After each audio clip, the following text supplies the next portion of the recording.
I left my family and my home country when I was 18-year-old kid in order to chase my dream of studying abroad. Out of 3 options I had, United States of America, South Korea and Japan, I happened to choose South Korea for my bachelor's studies.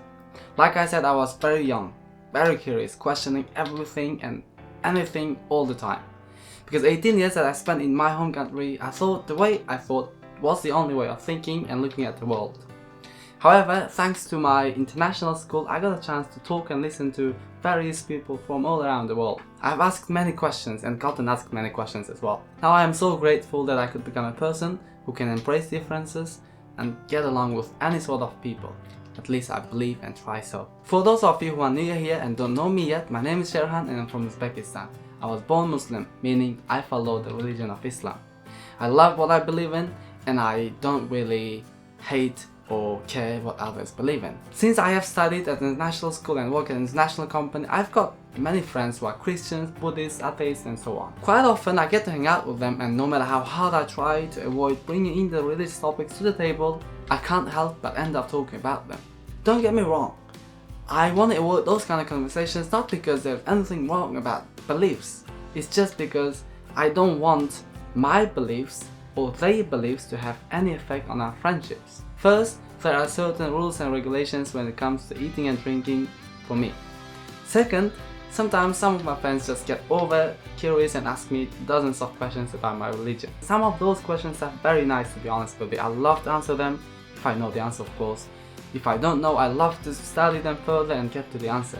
And there are some of them that just get me like, what? I've been collecting those questions for a while now, and in today's video I'm gonna share with you some of them that are related to only eating and drinking as a Muslim. Well, without further ado, let me just jump straight into them. As you may know that there is an Islamic concept called Halal and Haram. We Muslims are not allowed to eat pork. Chicken, beef, lamb and few more can be fine to eat. So there is a huge confusion. Even Muslims themselves are confused. Not all chicken, beef, lamb and whatever are halal. They can very well be haram depending on the way they are slaughtered. It's actually even more than that, but let's just keep it simple for now. So since non-Muslims don't follow the halal way of slaughtering, they meat, whether it be chicken, or beef or lamb, are not permissible for Muslims to eat. So I can't go to any chicken and beef places here in Korea and eat chicken and beef, because they might not be halal. But there are certain places, for instance, a neighborhood called Itaewon, many restaurants are halal certified. I can go there and enjoy whatever type of food I like. Since chicken, beef, lamb and few more can be both halal and haram at the same time, people are confused. So one of my friends asked this very extraordinary question. He said, are there halal beer and vodka places in Itaewon where we can drink together? No, alcohol is absolutely prohibited. It cannot be halal, no way. Oh, the next question actually is again about alcohol. I have a very good circle of friends. Everybody says so, but friends are so good. So they are smart, they are disciplined, they are dedicated, they are well-behaved people. And at the same time, they can be very crazy. They are always in for spontaneous, adventurous and even dangerous activities. I love doing things with them. Because when we get together, we just have so much fun and it's just wild. By the way, these friends are Muslims and we do all these fun and wild things without a single drop of alcohol. We try to keep everything halal. But one time, I've got asked this question from my non-Muslim friend. How can you have party and fun without drinking? I've never seen a single hot party without an alcohol.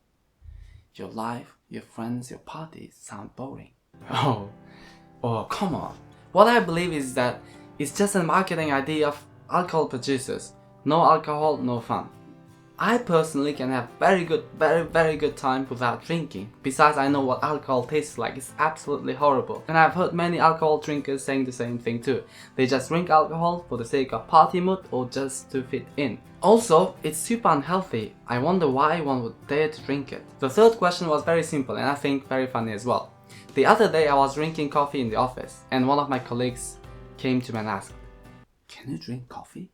Yeah. Of course, 100%, there's nothing wrong about coffee. And later she explained to me that she had met people who cannot drink coffee because of their religious belief. I've never met or heard of people in my life, but apparently they are there.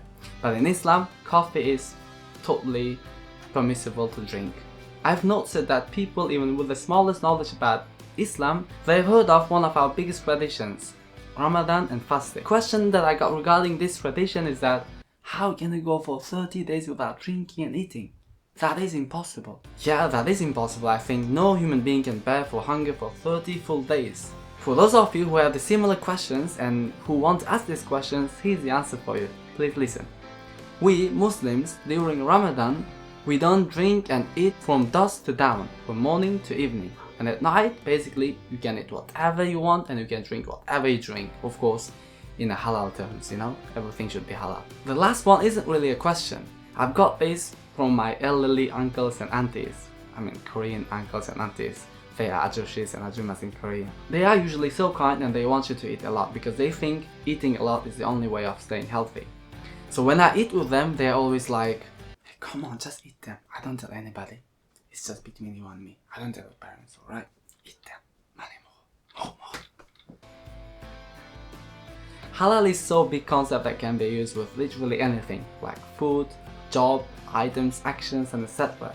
I'm not so sure how correct I am on this, but I'd like to think this word as proper and honest ways of doing things. So you don't want to cheat on proper things that are actually good for you, innit?